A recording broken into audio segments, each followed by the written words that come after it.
តាសួស្តីហ្វេនទាំងអស់គ្នាបញ្ជាក់បន្តិចអូខ្ញុំឃើញមានអារម្មណ៍ថាស្ដាយចំពោះ top fan ណាដែលគាត់ឡើងជាសញ្ញាត្បូងពេជ្រឲ្យគាត់ខ្លាចជា top fan ហើយប៉ុន្តែគាត់អាចបានកដោអាំងប៉ាវពីខ្ញុំចំនួន10នាក់មូលហេតុខ្ញុំចូលទៅមើលគឺអំបិលទាំងអស់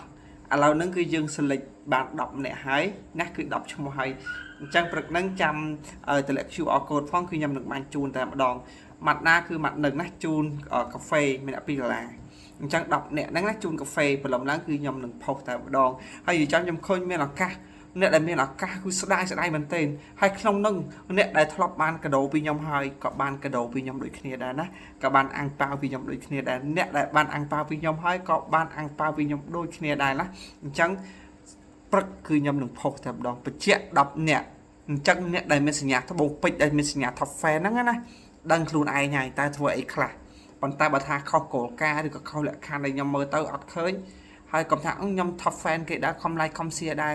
ហេតុអ្វីមិនបានអញ្ចឹងចូលមើល profile ខ្លួនឯងអូសមើលសារដើមណាមូលហេតុអីដែលថាអត់បានអ្នកបាននៅតែបានណា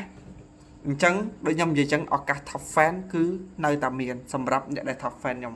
ឥឡូវខ្ញុំចូលឆែកឃើញហើយចូលរួមត្រេកអរ10នាក់